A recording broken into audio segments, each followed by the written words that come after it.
Olá pessoal, sejam bem-vindos ao MagmaCast e nesse episódio iremos falar um pouco sobre vulcanismo e mudanças climáticas. Eu sou o Davi, estudante de Geologia no Instituto de Geociências da Unicamp e estou no 5º semestre do curso. Olá pessoal, eu sou o Vinícius, eu também sou estudante de Geologia no Instituto de Geociências da Unicamp e assim como o Davi, que é meu colega de sala, eu estou no 5º semestre do curso. Eu sou Daniel Martins, aqui mais uma vez, sou aluno de doutorado do Instituto de Geociências da Unicamp.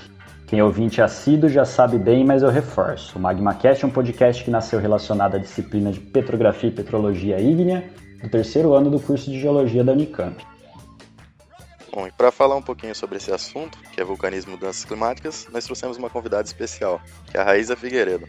Ela é geóloga, mestre em Geociências e aluna de doutorado no Instituto de Geociências da Unicamp. Seja muito bem-vindo ao MagmaCast, Raíza. Fique à vontade para se apresentar melhor e nos contar um pouco sobre sua formação e também sobre sua área de pesquisa. Pessoal, é um prazer participar do MagmaCast, agradeço muito o convite de vocês. Eu sou geóloga, formada pela Universidade Federal de Roraima, e durante a minha graduação eu trabalhei com geologia sedimentar, tentando entender como era o padrão dos rios que existiam na bacia do Tacutu, em Roraima, cerca de 100 milhões de anos atrás. Então, quando eu me formei, eu ingressei no mestrado na Unicamp, mas mudei completamente meu tema de pesquisa e passei a estudar rochas ígneas. Comecei no mestrado, depois segui no doutorado, trabalhando com rochas ígneas alcalinas, tentando entender quando elas se formaram e também alguns dos processos geológicos que aconteceram com esse magma, desde o manto até a crosta.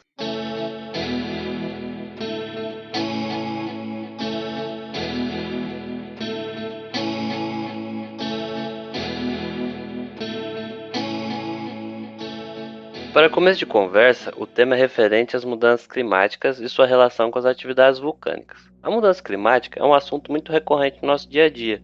Ouvimos falar muito de temas como o aquecimento global e a influência da atividade humana sobre esse fenômeno. Entretanto, não entraremos especificamente na questão antrópica, mas sim na influência da atividade vulcânica sobre essas mudanças. As mudanças climáticas estão diretamente ligadas às transformações que ocorrem na atmosfera da Terra. Bom, então vamos começar pelo começo. Quando e como se formou a atmosfera da Terra? Eu acredito que a composição química teve mudanças significativas desde o início da formação, 4,5 bilhões de anos até hoje, certo? Sim, Vinícius, você tem razão. Mudou bastante durante a história do planeta. A atmosfera primitiva da Terra era uma mistura muito tóxica de hidrogênio, metano, amônia e muita água. Então, no decorrer de toda a história evolutiva da Terra, diversos vulcões liberaram grandes volumes de água, de gás carbônico, de dióxido de enxofre e outros gases que, combinados a outros fatores, como, por exemplo, a atividade biológica, moldaram a atmosfera do planeta. Então, um exemplo, um dos marcos na mudança da composição da atmosfera aconteceu há cerca de 2,3 bilhões de anos, que é conhecido como o grande evento de oxigenação do planeta. E essa oxigenação foi provocada pela fotossíntese das cianobactérias, conhecidas também como algas azuis, que utilizavam o CO2 da atmosfera para isso, fazendo com que as taxas de oxigênio passassem de praticamente indetectáveis para cerca de 10%. Hoje a gente tem aí em torno de 21%, né?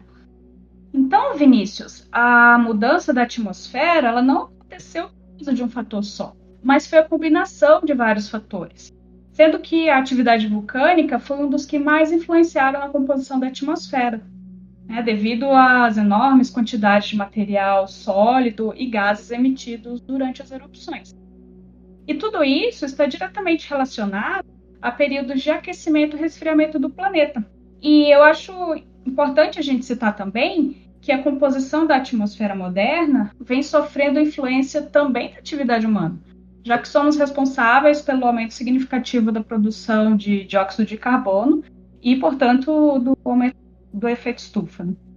Entendi. Então a emissão de gases relacionados ao vulcanismo é um dos principais agentes que atuaram na formação da atmosfera e até hoje influenciam em sua composição.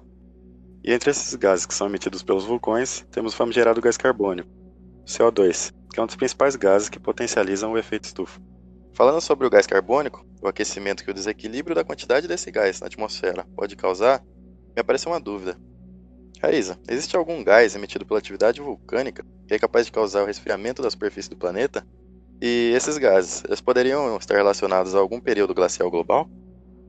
Existe sim, Vinícius, o dióxido de enxofre, mas depende em qual camada da atmosfera ele está. Se esse gás emitido durante uma erupção vulcânica permanecer na camada mais baixa da atmosfera, ele vai se tornar um gás de efeito estufa, contribuindo para o aquecimento do planeta. Agora, se esse gás atingir a estratosfera, que é a segunda camada da atmosfera, aí ele vai contribuir para o resfriamento da superfície terrestre.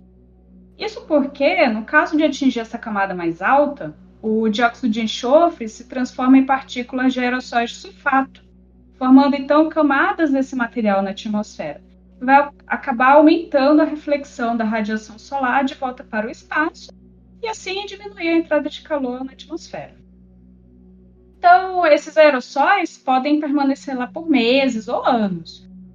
Então, grandes erupções vulcânicas normalmente causam o resfriamento da Terra por aproximadamente 3 anos, mais ou menos. Mas uma sequência de erupções dessa magnitude pode levar a uma glaciação global. Foi o caso da grande glaciação do final da Era Paleozoica, cerca de 300 milhões de anos atrás, em que a movimentação das placas tectônicas era favorável ao surgimento de grandes erupções, que, como eu falei, podem diminuir a incidência de radiação solar e, consequentemente, diminuir a temperatura do planeta.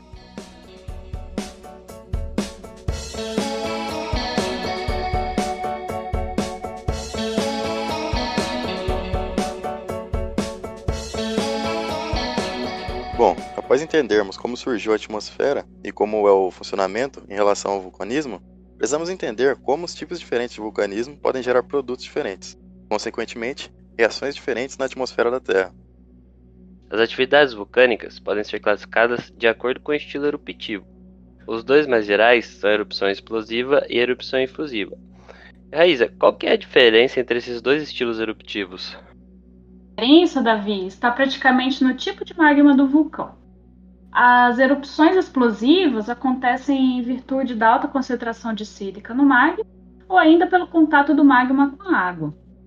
A alta concentração de sílica torna o magma mais viscoso, ou seja, menos fluido, ele tem mais dificuldade de se movimentar, que acaba aprisionando bolhas de gases que resultam em grandes explosões. Um outro caso de erupção explosiva é quando um magma enriquecido em gases entra em contato com água subterrânea ou oceânica. Quando isso acontece, é gerada uma enorme explosão de vapor superaquecido. Já as erupções efusivas acontecem quando o magma é menos viscoso, ele é mais fluido, pois trata-se de magma com menor concentração de sílica e com menor capacidade de aprisionar bolhas de gases. Então, se você for pesquisar na internet sobre o vulcão Odonyo Lengai, na Tanzânia, você verá o extremo de uma erupção efusiva, pois é um magma muito fluido, bem mais fluido que o comum, parece até uma lama, em virtude desse magma ter pouquíssima sílica. Mesmo que essas erupções elas não causem grandes explosões, mesmo assim elas ainda emitem enormes quantidades de gases tóxicos que ficam aprisionados nessas camadas mais baixas da atmosfera. E como exemplo de vulcões com erupções explosivas, devido à alta concentração de sílica, nós temos o Monte Pinatubo, nas Filipinas.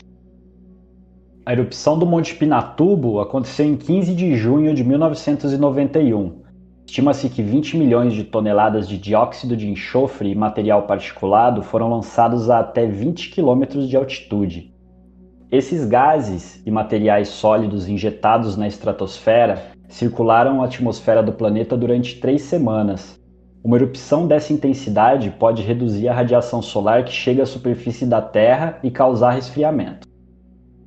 Exemplo de erupção explosiva devido ao contato do magma com a água, que é conhecida como erupção freatomagmática, nós temos o arquipélago de Krakatoa, na Indonésia, onde ocorreu em 1883. Como exemplo de erupção efusiva, a gente teve a recente erupção do vulcão Kilauea, no Havaí. E Raíza, como cada um desses dois tipos de erupções podem interferir na atmosfera, combinando tanto no aquecimento ou no resfriamento da superfície terrestre? Vi, é importante a gente lembrar aqui que períodos de intensa atividade vulcânica afetaram o clima diversas vezes. Inclusive, foram responsáveis por algumas das extinções em massa que são encontradas no registro geológico. Isso porque as erupções vulcânicas liberam partículas e gases que influenciam diretamente o clima local, ou até mesmo global, dependendo da intensidade da erupção, acelerando muito o aquecimento ou resfriamento tanto da superfície terrestre quanto da atmosfera. Então, as erupções explosivas, elas lançam lava, fragmentos de rocha, muitas cinzas e poeira, enormes quantidades de gases, e tudo isso chega a viajar por centenas de quilômetros de distância. E boa parte desse material é transportado até a estratosfera, e como a gente falou antes, esse material acaba bloqueando a infiltração solar e acarretando na diminuição da temperatura terrestre. Então, quando esse tipo de erupção acontece em um supervulcão, o impacto não é apenas local ou próximo ao local de erupção, mas pode atingir regiões bem mais distantes.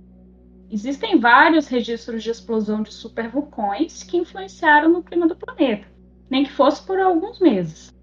Um exemplo foi a explosão do vulcão Krakatoa, na Indonésia, em 1883, uma explosão que foi equivalente a mais de 5.000 bombas de Hiroshima, causando mega tsunamis, emitindo partículas que atingiram mais de 100 km de altitude.